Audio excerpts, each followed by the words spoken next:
ઈષ્ટદેવ ભગવાન શ્રી હરિ નારાયણ પરમાત્મા સર્વે પિતૃ નારાયણ દેવતાઓ,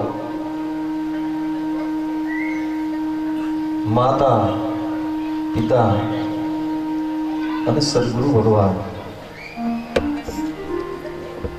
આ સર્વની આ બધાની પરિપૂર્ણ કૃપા દ્વારા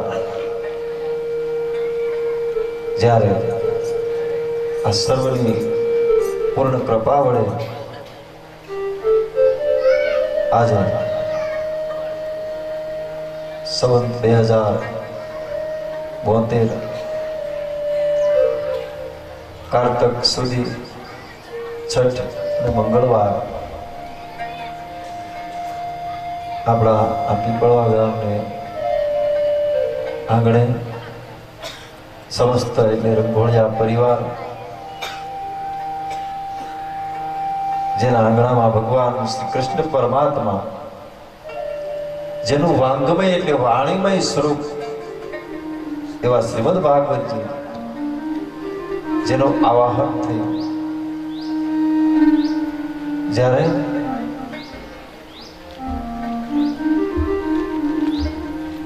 સર્વે પિતૃઓ જેની કૃપા પ્રાપ્તિ અર્થે આ શ્રીમદ ભાગવત ભગવાન કૃષ્ણ પરમાત્મા જેનું વાંગમય વાણીમય સ્વરૂપ જેના આવાહનનો સંકલ્પ 7 દિવસ ભગવાન શ્રી હરિના ગુણગાન, ભગવાનની લીલા કથાઓ, જેનું રસપાન, જે મા ભગવતી અને ઈષ્ટદેવ પિતૃઓ અને સદગુરુ જેની કૃપાથી આજ જેનું આવાહન થઈ ગયું છે, જ્યારે આપણે બધા જાણીએ છીએ અત્યારે કોઈની પાસે સમય નથી, છતાં 7 દિવસનો આવો સમય કાઢવાનું કારણ છે.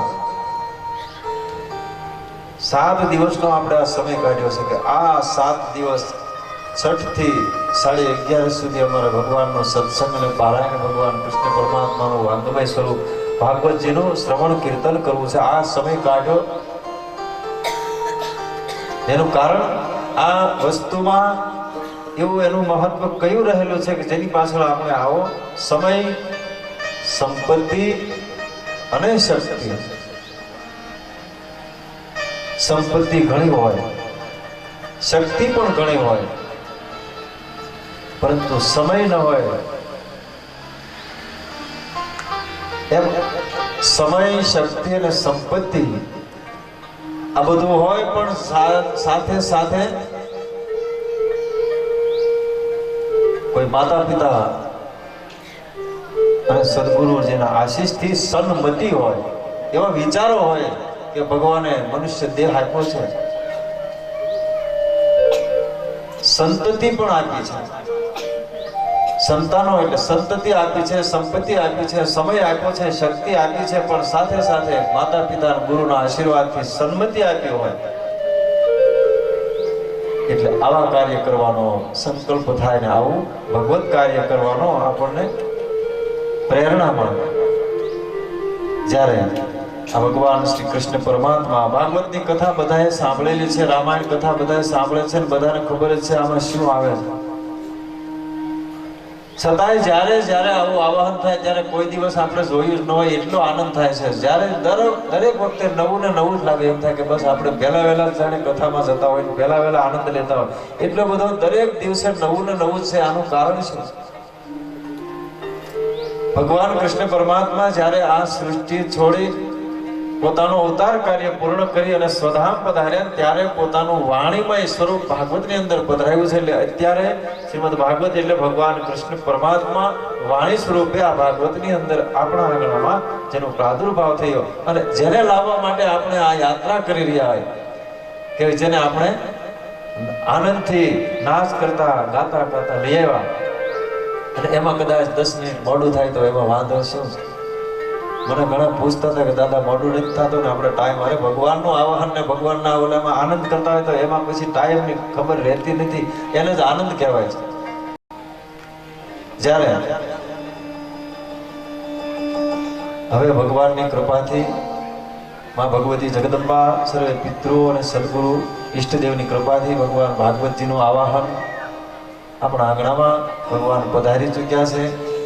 જ્યારે આજે પ્રથમ દિવસ એટલે 12:30 થવા આવ્યા છે અને કથા તો હવે આપણે પછી રોજ કરવાની છે. એટલે હવે જો હું શરૂ કરું તો હવે ન મજા એમ થાય કે આ દાદાએ શરૂ કર્યો, હવે 12:30 શરૂ થયું તો હવે ક્યારે પૂરું થશે.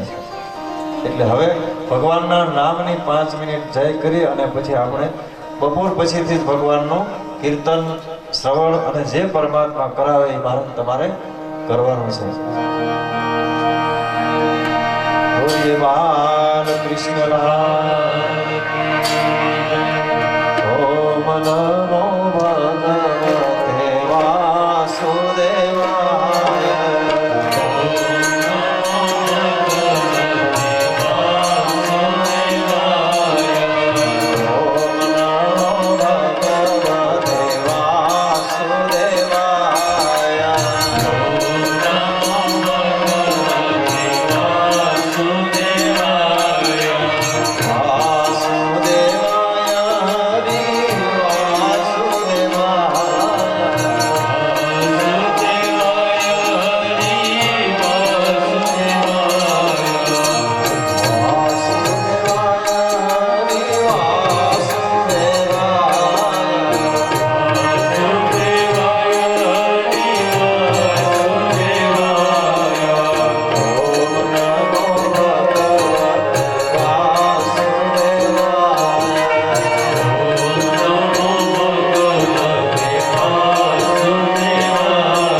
જ્યારે ભગવાન કૃષ્ણ પરમાત્મા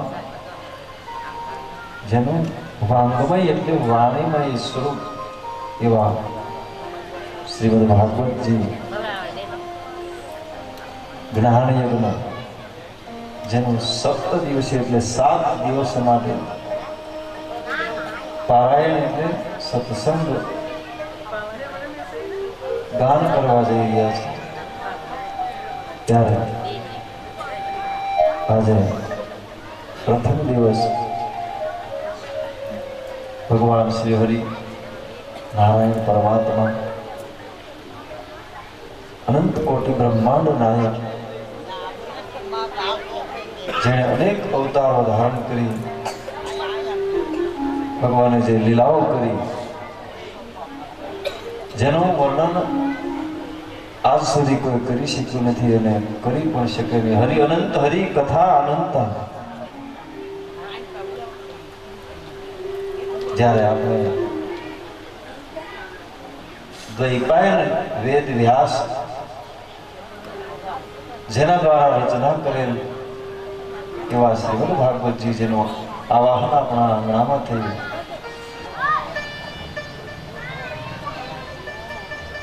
ત્યારે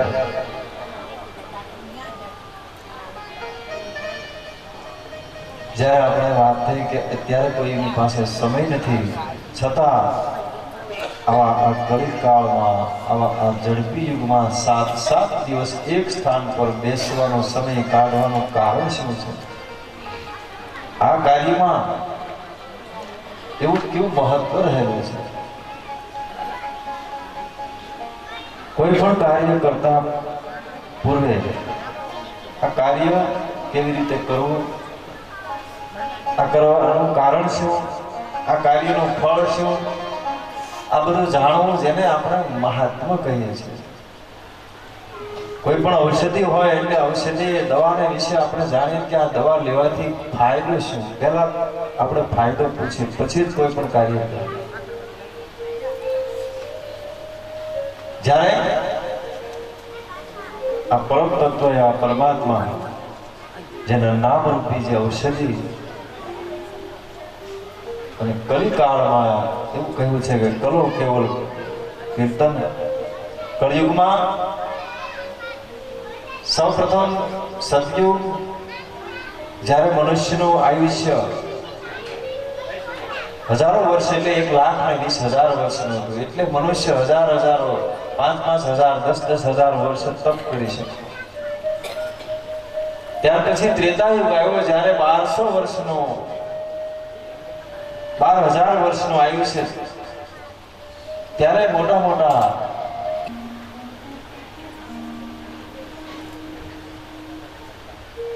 જ્યારે સૌપ્રથમ આ શ્રીમદ ભાગવતજીની કથા શુકદેવજીના મુખ દ્વારા આ પૃથ્વી પર પ્રગટ થઈ છે. વેદ વ્યાસજીએ શ્રીમદ ભાગવતજીની રચના કરી, પરંતુ જેણે વિચાર કર્યો કે આ શ્રીમદ ભાગવતજીની કથા, જેનો પ્રચાર પૂર્ણ વૈરાગી હોય તે કરી શકે, વ્યાસ બાપજીએ દ્રષ્ટિ કરી તો પૂર્ણ વૈરાગી એવા ભગવાન શિવ સિવાય કોઈ જેની નજરમાં આવ્યા નથી.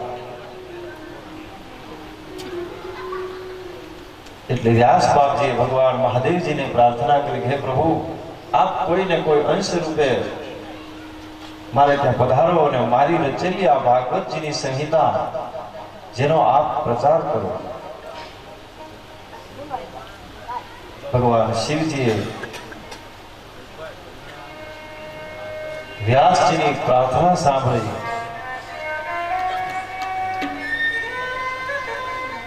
અને અરણ્યદેવીના ઉદરમાં જેના અંશથી જે પ્રગટ થયા, શુક એટલે પોપટ, આ સુખદેવજી મહારાજ જેની જન્મ કથા વિસ્તારથી ભાગવતમાં વર્ણન કરેલી છે. અન્ય પુરાણોમાં છે, જેમાં મહાદેવજી કૈલાસ પર્વત પર માં ભવાનીને જ્યારે અમર કથા સંભળાવી રહ્યા છે, આપણે બધા જાણીએ છીએ. આ સમયે એક પોપટનું બચ્ચું કથા સાંભળી ગયું, મહાદેવજીનું ત્રિશૂળ જેની પાછળ થયું અને આ તત્વએ અરણ્યદેવીના ઉદરમાં પ્રવેશ કર્યો. એ જ મહારાજ સુખદેવજી છે. સુખદેવજી મહારાજ માં અરણ્યદેવીના ઉદરમાં 16 વર્ષ રહ્યા છે. જ્યારે વ્યાસ બાપજી પ્રાર્થના કરે છે કે હવે મારું આ કાર્ય પૂર્ણ કરવા આપ પૃથ્વી પર પ્રગટ થાવ, ત્યારે ઉદરમાં રહીને સુખદેવજી કહે છે કે હું પૃથ્વી પર આવું તો મને ભગવાન વિષ્ણુ નારાયણ છે, જેનો ભય છે. ત્યારે ભગવાન નારાયણ પરમાત્મા એને આશ્વાસન આપે છે કે આપ પૂર્ણ વૈરાગી છો, બ્રહ્મનિષ્ઠ છો, મહાદેવજીના અંશ છો, આપને મારી માયા સ્પર્શ નહીં કરી શકે. આ પ્રમાણે કહ્યા પછી સુખદેવજી મહારાજ પૃથ્વી પર જેનો પ્રાદુર્ભાવ એટલે પ્રાગટ્ય થયું. સુખદેવજી મહારાજ જન્મતાની સાથે જેની ઉંમર 16 વર્ષની છે, જન્મતાની સાથે જંગલ તરફ ચાલવા લાગ્યા. પોતાના પુત્રને જતા જોઈને અરણ્ય દેવી વ્યાસ બાપજીને કહે છે કે મારા પુત્રને રોકો. વ્યાસજી પુત્રની પાછળ પાછળ દોડતા અવાજ કરી રહ્યા છે કે હે પુત્ર ઉભો રહે, હે પુત્ર ઉભો રહે. ત્યારે જે વૈરાગ્યના પ્રચારક છે એવા સુખદેવજી મહારાજ વૃક્ષમાં સમાઈને વૃક્ષ દ્વારા વ્યાસ બાપજીને ઉત્તર આપે છે કે કોણ કોનો પુત્ર છે. હે પિતાજી, તમારા અને મારા અનેક જન્મો થયા, પૂર્વ જન્મ કોઈને યાદ રહેતો નથી, એ બહુ સારું છે. પિતાજી, તમે મારા પિતા નથી, હું તમારો પુત્ર નથી. તમારા અને મારા સાચા પિતા ભગવાન નારાયણ છે. માટે હે પિતાજી, આપ મારી પાછળ નહીં પડો અને નારાયણની આરાધના કરો. આવું સુખદેવજી મહારાજ વ્યાસ બાપજીને કહી રહ્યા છે.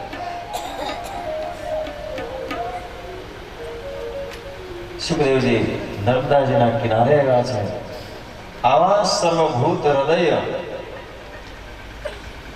સુખદેવજી મહારાજને વંદન કરીને ભાગવત વક્તા એવા સૂતજી આ કથા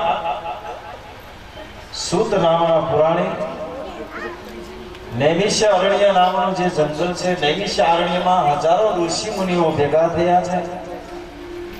1000 વર્ષ સુધી ચાલે એવું બ્રહ્મ સત્ર એટલે એવડું સત્સંગનું જ્યાં આયોજન થયું છે.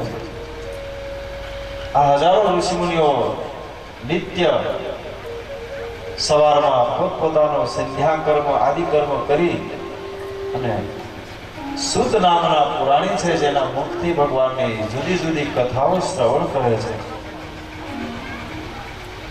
જ્યારે નૈમિષારણ્યમાં સૂતજી આ કથા ઋષિ મુનિઓને સંભળાવવા જઈ રહ્યા છે ત્યારે ઋષિ મુનિઓ સૂતજીને કહે છે કે હે ગુરુવર્ય,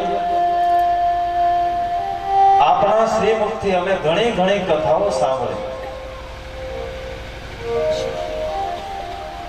ભક્તિ, જ્ઞાન અને વૈરાગ્યની વૃદ્ધિ થાય. હવે ભક્તિ, જ્ઞાન અને વૈરાગ્યની વૃદ્ધિ થાય અને કલિયુગ હવે પછી આવી રહ્યો છે એટલે કલિયુગના દોષોનું નિવારણ થાય એવી કથા અમને સંભળાવો. અમને તમે એવી કથા સંભળાવો સર્વ સાધનોમાં ઉત્તમ અને ટૂંકામાં ટૂંકો સાર હોય એવી અમને કથા સંભળાવો અને અમારું જીવન પરમાત્મા મય બની જાય, કૃષ્ણમય બની જાય એવી કથા સંભળાવો. ત્યારે સૂતજી કહે છે તમારો પૂછેલો પ્રશ્ન ઉત્તમ છે. તમે બધા જ્ઞાની છો. સૂતજી કહે છે તમે બધા જાણો છો, તમે તો મહાન ઋષિ મુનિઓ છો, તમે બધા જ્ઞાની છો, છતાં લોકો ઉપર કૃપા કરવી છે એટલા માટે તમે આવો મને પ્રશ્ન કરો છો. માટે તમે એક ચિત્તથી હવે શ્રવણ કરો. સૂતજી કહે છે પૂર્વ જન્મના પુણ્યનો ઉદય થાય છે ત્યારે આ પવિત્ર કથાનો યોગ થાય છે. પૂર્વ જન્મના પુણ્યનો જ્યારે ઉદય થાય ત્યારે જ આવા સત્કર્મનો અને આવા કાર્યમાં મને તમને સામેલ થવાનો આ અવસર પ્રાપ્ત થાય છે. આ જીવ દરેક કાળને આધીન છે. કાળ રૂપી સર્પ જેના મુખમાંથી છોડાવવા માટે સુખદેવજીએ જેમ ભાગવતજીની કથા કરી, સુખદેવજીએ અન્ન તથા જળનો ત્યાગ કરી ગંગાના કિનારા પર બિરાજમાન એવા પરીક્ષિત રાજાને ભાગવતની કથા સંભળાવી. જ્યારે આ સુખદેવજી મહારાજ ભાગવતજીની કથાનું શ્રવણ કરાવી રહ્યા છે આ સમયે સ્વર્ગના દેવતાઓ અમૃતનો કુંભ લઈને આ ગંગાના કિનારે આવે છે.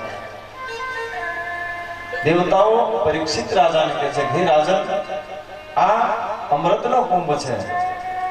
આ કુંભમાં રહેલું અમૃત જેનું તમે પાન કરો અને એના બદલામાં સુખદેવજીના મુખથી કથાનો અમને પાન કરવાનો.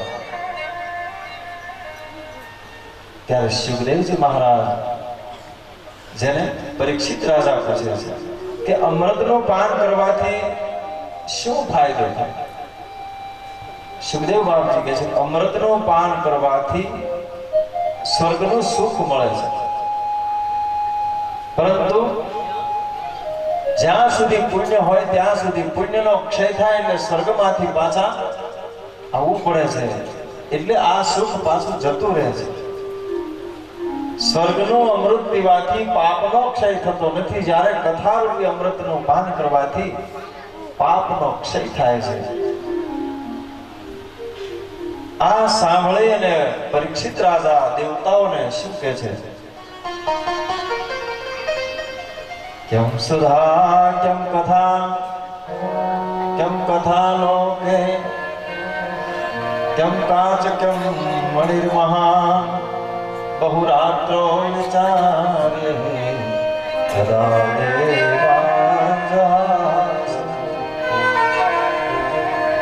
પરીક્ષિત રાજા શું કહે છે કે ક્યાં મણી અને ક્યાં આ કાચનો ટુકડો? એટલે તમે સ્વર્ગનું અમૃત લઈ આવ્યા, મારા માટે કાચનો ટુકડો છે. કેમ સુધા કેમ કથા કેમ લોકે મણિર્મહા,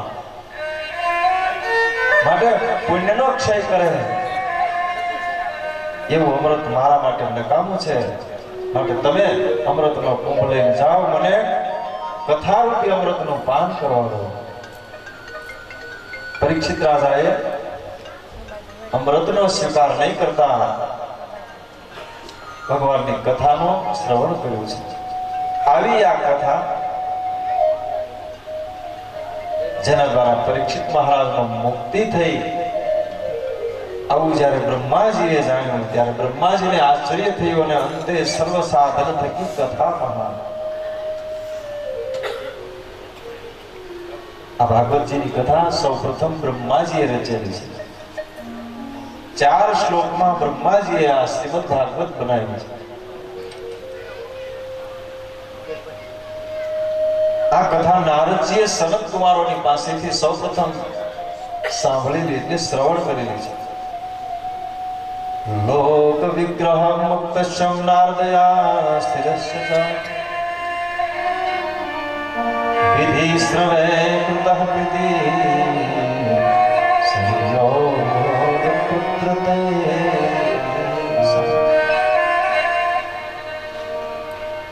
જ્યારે સુતજીએ એવી વાત કરી કે સૌપ્રથમ આ કથા સનત કુમારોના મુખથી નારદજીએ સાંભળી, ત્યારે ઋષિ મુનિઓ કહે છે કે નારદજી કોઈ દિવસ એક સ્થાન પર સ્થિર બેસી શકે નહીં. આવા નારદજી આ કથા સાંભળવા માટે 7 દિવસ કેવી રીતે બેઠા? તમારી વાત સાંભળી અમને આશ્ચર્ય થાય છે, માટે આપ અમને આ વાત વિસ્તારથી સંભળાવો. એમ જ સનત કુમારો અને નારદજીનું મિલન કેવી રીતે થયું, આ બધું અમને આપ સંભળાવો. જ્યારે સુતજી કહે છે, હે શૌનક, એક દિવસ બદ્રિકાશ્રમમાં નિર્મળ બુદ્ધિ વાળા 4 સનત કુમારો આવ્યા છે. સનક, સનંદન, સનાતન અને સનત કુમાર, આવા 4 સનત કુમારો સત્સંગ કરવા માટે આવ્યા. આ સ્થાન પર તેઓએ નારદજીને જોયા. પ્રથમ બ્રહ્મણ દિનમુખ કુત ચિંતાતુરો ભવા ત્વરિતમ ગમ્યતે પુત્ર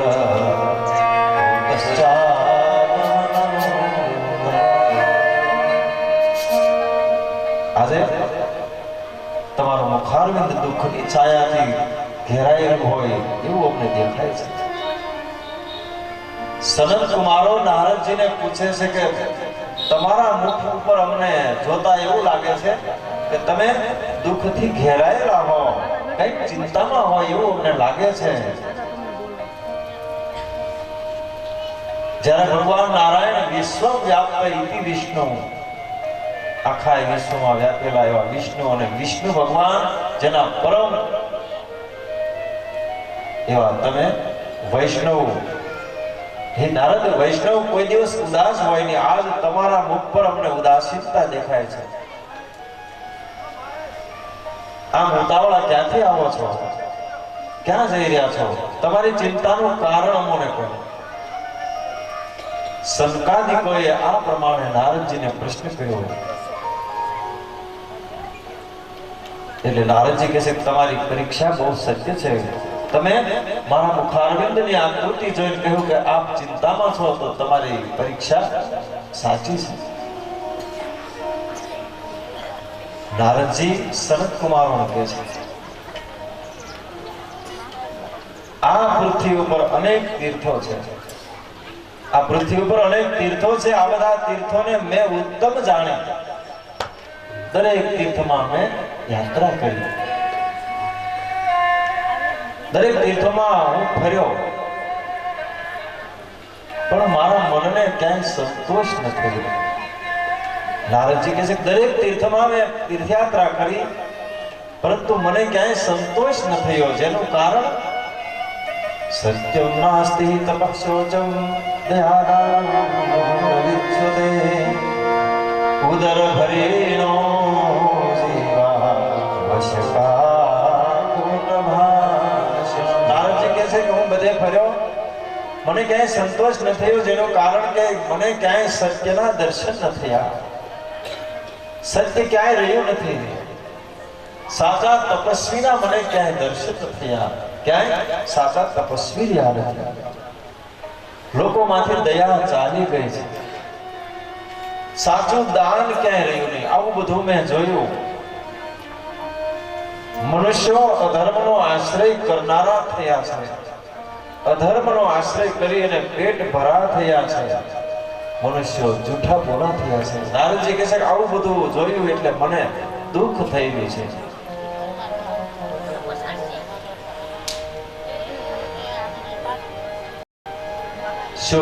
જ્યારે નારદજી કહે છે કે સૌ પ્રથમ પવિત્રતા ક્યાં આવે?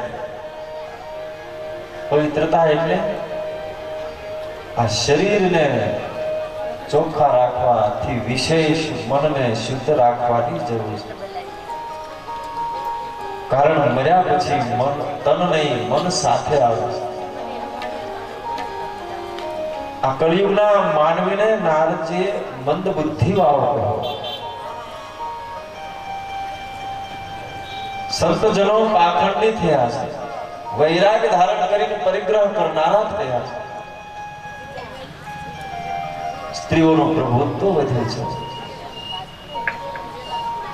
લોભી બની અને બાપ દીકરીઓને વેચી રહ્યો છે. પતિ અને પત્નીના ઝઘડા થઈ ગયા છે. હે સંતાની કુમારો, આવા બધા દ્રશ્યો જોયા એટલે મારા આત્માને દુઃખ થઈ ગયું છે. નારદજી કહે છે કે મને આવું જોવા મળ્યું ને એટલે મને દુઃખ થઈ ગયું છે.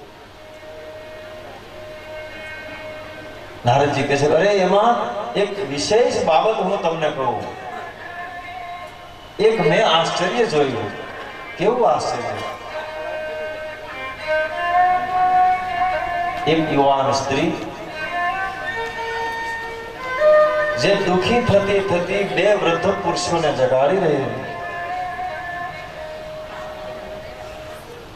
નિદ્રાને આધીન થયેલા આ બે વૃદ્ધ પુરુષો જેને યુવાન સ્ત્રી જગાડે છે, છતાં આ બંને જાગૃત થતા નથી. એટલે પેલી યુવાન સ્ત્રી તરુણી દુઃખી થઈ રહી છે. આ સમયે નારદજી કહે છે કે હું ત્યાંથી પસાર થયો અને તે સ્ત્રીની નજર મારા પર પડી. એટલે એ તરુણી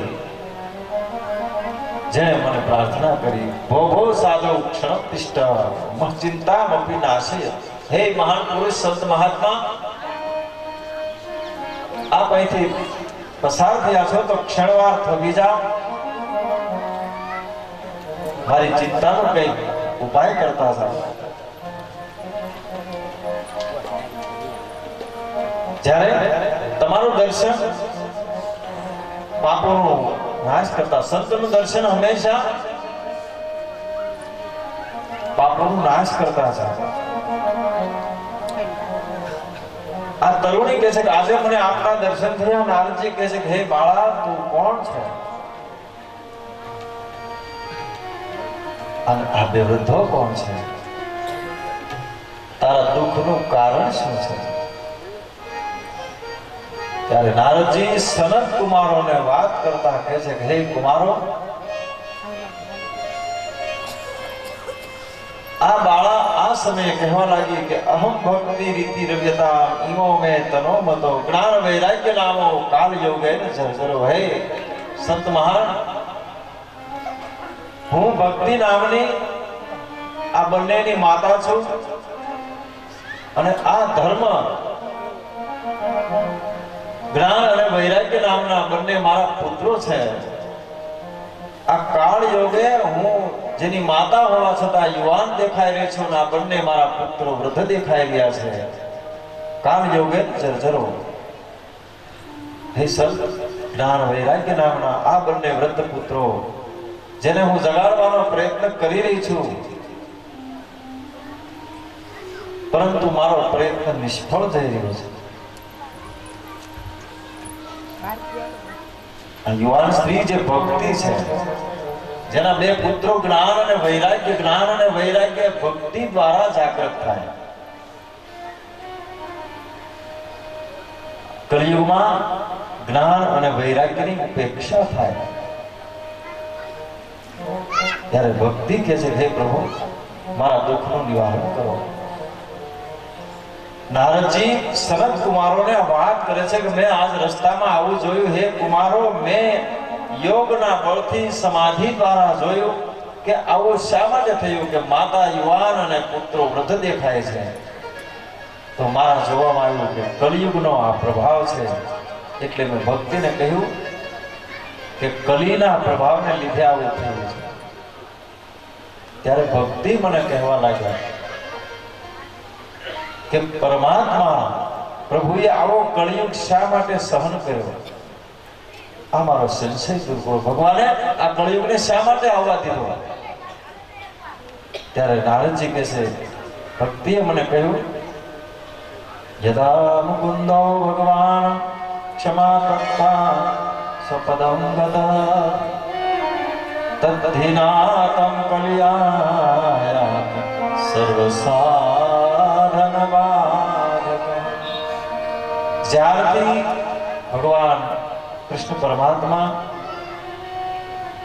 આ પૃથ્વી પર અવતાર ધારણ કરી પોતાની લીલાઓ પૂર્ણ કરી અને આ પૃથ્વીને છોડી સ્વધામ ગયા, ત્યારથી અધર્મી એવા કળિયુગનો આ પૃથ્વી પર પ્રવેશ થયો છે. પરંતુ આ કળિયુગમાં એક મહાન ગુણ રહેલો છે.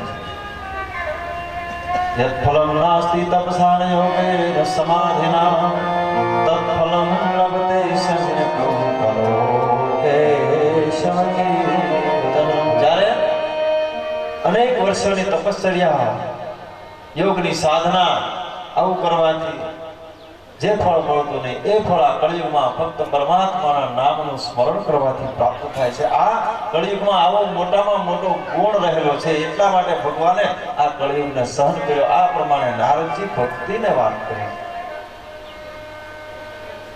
કારણ કળિયુગમાં કીર્તન ભક્તિને શ્રેષ્ઠ કહી છે. કળિયુગમાં દ્રવ્યનો લોભ વધશે, પાખંડ વધશે, તપનો અભાવ થશે, કામ ક્રોધ અને લોભનું પ્રભુત્વ વધશે. મન પરનો સંયમ જેનો ત્યાગ થશે, છતાં પણ કલિયુગનો માનવી કીર્તન ભક્તિ દ્વારા પરમાત્માને પ્રાપ્ત કરી શકે.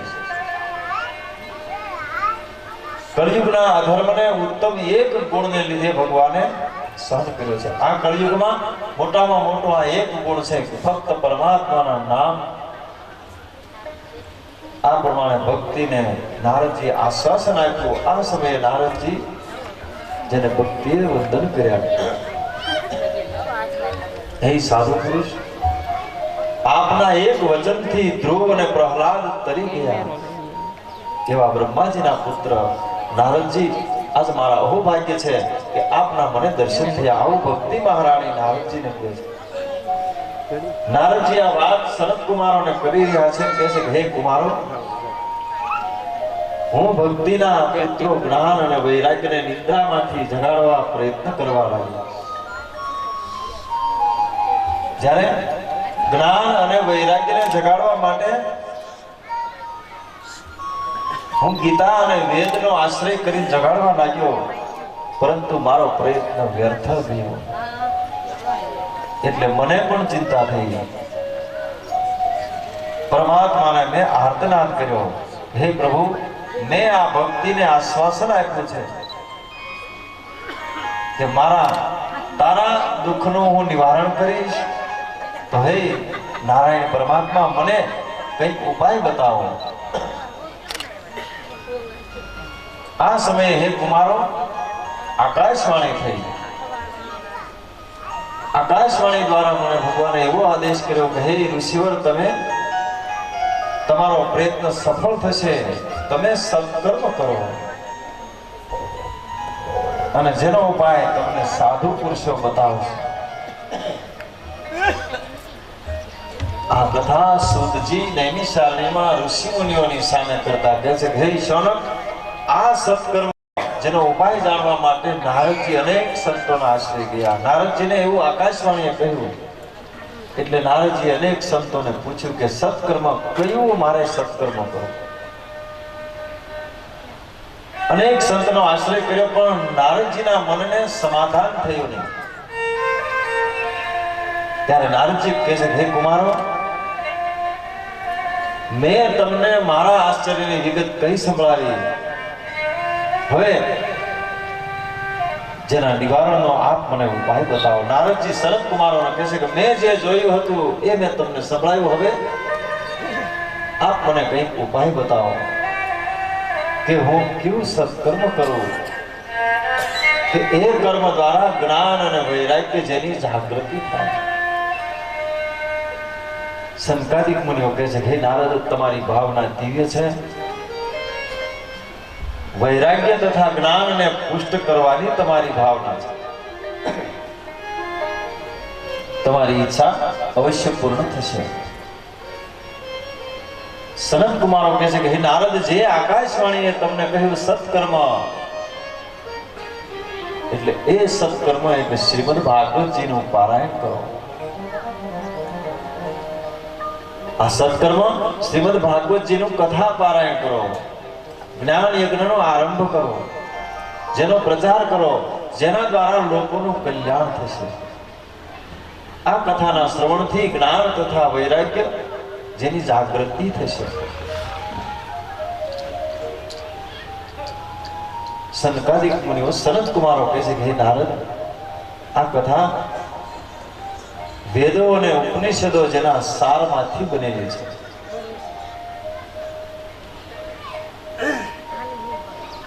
જ્યારે વેદ વ્યાસજી મૂંઝાયા હતા ત્યારે તમે 4 શ્લોકનું ભાગવત તેમને કહ્યું, જેથી તેમનો મોહ નાશ પામ્યો. નારદજીને સનત કુમારો કહે છે કે વેદ વ્યાસજી જ્યારે મૂંઝાયા હતા ત્યારે બ્રહ્માજીએ રચેલું 4 શ્લોકનું ભાગવત તમે વ્યાસ બાપજીને સંભળાવ્યું હતું અને જેનો મોહ નાશ થયો હતો. આવા ઉત્તમ ઉપાય આદર્શને ધ્યાનમાં રાખી નારદજી આ સનત કુમારોની સ્તુતિ કરે છે. યદ દર્શનમ ચ વિનિહત્યમ શુભાનિસ્ત્રદમ શ્રેયસ્તનોતિ ભવ દુઃખમ દવાર્દેતા. હે શેષ નાગના મુક્તિ ગવાયેલી કથાના પીનારાઓ નારદજી સનત કુમારોને શું કહે છે કે હે શેષ નારાયણના મુક્તિ ગવાયેલી કથા જેનું પાન કરનારા, આજ મને તમારું દર્શન થયું અને જગતનું કલ્યાણ કરનાર આપનું દર્શન જગતનું કલ્યાણ કરનારું છે. હું આપના શરણે આવ્યો છું. ભાગ્યોદયેન બહુજન્મ સમર્જિતેન સત્સંગમં ચ લભતે પુરુષોયા અજ્ઞાન હેતુ કૃતઃ મદાંતક નાશમ વિદાય તદો. જ્યારે અનેક જન્મ જેના પુણ્યનો ઉદય થાય ત્યારે જ સત્સંગની પ્રાપ્તિ થાય અને સત્સંગ દ્વારા જ્ઞાન પ્રાપ્ત થાય અને જ્ઞાનનો પ્રભાવ છે અજ્ઞાન રૂપી અંધકારનો નાશ થાય એટલે સર્વગુણ રૂપી વિવેકનો પ્રાદુર્ભાવ થાય. નારદજી કહે છે હે કુમારો, ભક્તિ, જ્ઞાન અને વૈરાગ્ય જેનું સ્થાપન કરવા શ્રીમદ ભાગવત કથા જેનું જ્ઞાન યજ્ઞ મારે ક્યાં કરવો તેમજ તેની કથા કેટલા દિવસ કરવી આ બધો વિધિ આપ મને બતાવો. સનત કુમારો નારદજીને કહી રહ્યા છે. હરિદ્વારની પાસે ગંગાના કિનારા પર આનંદ નામનો જ્યાં તટ છે, આ આનંદ નામના તટ પર ઋષિ મુનિઓ રહે છે. આ ભૂમિ દેવો તથા સિદ્ધ લોકો જેનું સેવન કરે છે. આ સ્થાન પર આપ આ જ્ઞાન યજ્ઞનો પ્રારંભ કરો. સનત કુમારોએ નારદજીને આજ્ઞા કરી કે હરિદ્વાર ગંગાના કિનારે આનંદ નામનો જ્યાં તટ છે તે સ્થાન પર આપ ભાગવતજીનું આવાહન કરો. શ્રીમદ ભાગવતજીની કથા દ્વારા જ્ઞાન અને વૈરાગ્ય પુષ્ટ બને છે.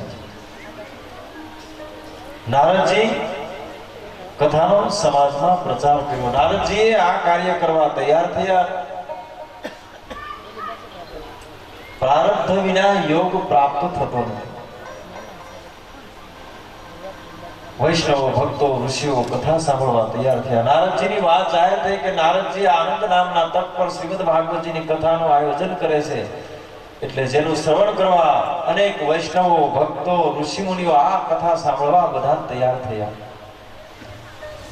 જ્ઞાન યજ્ઞ જેનું ભવ્ય આયોજન થયું. આજે સનકાદિકો વ્યાસ આસન પર બેસી કથાના વક્તા બન્યા છે અને નારદજી આ કથાના મુખ્ય યજમાન છે. નારદજી જ્યારે આ કથાના મુખ્ય યજમાન છે, આ સમયે આ કિનારા ઉપર વાસ કરનારા ભૃગુર વશિષ્ઠો ચવન ગૌતમો મેઘાતિથિ દેવલ દેવરાત્રો, જ્યારે ભૃગુ, વશિષ્ઠ, ચૌવન, ગૌતમ વગેરે ઋષિમુનિઓ પોતાના શિષ્યોને, પરિવારને સાથે લઈ અને આનંદ નામના તટ પર પધારવા લાગ્યા. અનેક ભાવિકો અને શ્રોતાજનો આનંદ નામના તટ પર પધાર્યા. સર્વ સમુદાય એકત્રિત થયો. બધાએ સૌએ કથા શ્રવણ કરવાની દીક્ષા લીધી.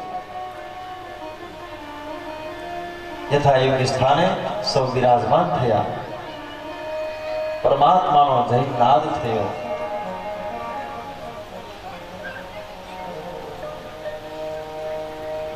સનત કુમારોએ કથાનો પ્રારંભ કર્યો. આ કથા શ્રીમદ ભાગવતજીની સૌપ્રથમ સનત કુમારોએ આનંદ નામના તટ પર કરી અને નારદજી જેના શ્રોતા થયા છે અને સનત કુમારો આ કથાનો પ્રારંભ કરી રહ્યા છે. સૌએ કથા સાંભળ કરવાની દીક્ષા લીધી. દીક્ષા એટલે જેનો સંકલ્પ છે કે પરમાત્માની જો કૃપા હોય અને મને આ મનુષ્ય જન્મ મળ્યો છે તો 7 દિવસ બની શકે તો એક આસન પર બેસીને ભગવાનના નામનું કીર્તન અને ભજન કરવું છે. સંકલ્પ જેને દીક્ષા કહેવામાં આવે છે. મનની અંદર ભાવના હોય ને તો અવશ્ય પૂરી થાય છે. કોઈ પણ સંકલ્પ, એમાં આવા સત્કર્મનો સંકલ્પ જ્યારે પરમાત્માની પૂર્ણ દયા હોય. નારદજી ક્યાંય કોઈ દિવસ સ્થિર નહીં રહી શકનારા અને 7 દિવસ એક ઠેકાણે બેસીને કથા કેવી રીતે સાંભળે આ પ્રશ્ન ઉભો થયો. એટલે પૂછ્યું કે આ નારદજી ક્યાંય સ્થિર નહીં રહેનારા 7 દિવસ એક સ્થાન પર બેસીને ભગવાનની કથા કેમ સાંભળી છે, આ મને કહો. ત્યારે સુતજી આ વાત સંભળાવે છે. આ પ્રમાણે નારદજી અને સનત કુમારોનું મિલન થયું અને સનત કુમારો કથાના વક્તા થયા. નારદજી જ્યારે જેના મુખ્ય યજમાન બન્યા છે અને બધાએ કથા સાંભળવાની દીક્ષા એટલે પોતાના આસન ગ્રહણ કર્યા. જ્યારે આજે અત્યારે આ ભગવાન જેની આપણે કથા સાંભળી રહ્યા છીએ એ જ ભગવાનની કથા જેનું આવાહન થયું આનંદ નામનો તટ, એટલે જ્યાં આનંદ હોય, જે જગ્યા પર આનંદ હોય એને આનંદ નામનો તટ. એટલે અત્યારે આપણે પણ આનંદ નામના તટ પર છે અને સંકલ્પ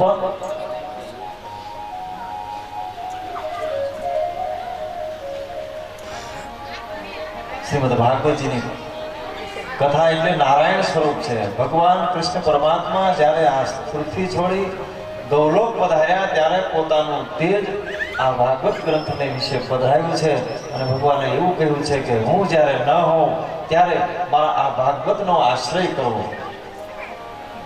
કારણ કે જ્યારે ભગવાન સ્વધામ જઈ રહ્યા છે ને એ સમયે ઉદ્ધવે પૂછ્યું છે કે પ્રભુ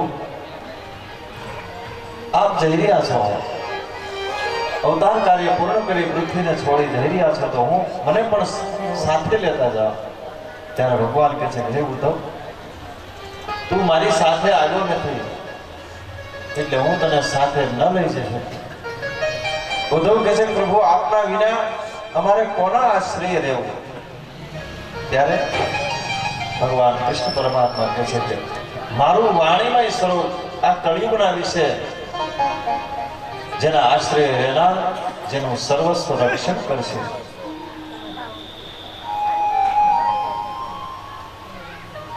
જેના ઉપર આ ભાગવતનો આશ્રય કરનાર પર કલીની અસર થશે ને, મારી આ શબ્દમય મૂર્તિ જેનું રક્ષણ કરશે. પરમાત્મા સાથે પ્રેમ કરવાનું સાધન ભાગવત શાસ્ત્ર છે. ભાગવતજીની કથા કોઈ પણ વાત સમજવા માટે દ્રષ્ટાંત દ્વારા સિદ્ધાંતને સમજવા માટે દ્રષ્ટાંતની આવશ્યકતા છે. આ ભાગવતજીની કથા મહાત્માની જે કથા છે, જે આત્મદેવ નામના બ્રાહ્મણ દ્વારા, જેના ચરિત્ર દ્વારા પ્રદર્શિત થયેલી છે. એક આત્મદેવ નામે બ્રાહ્મણ છે જેને ધૂતલી નામે પત્ની,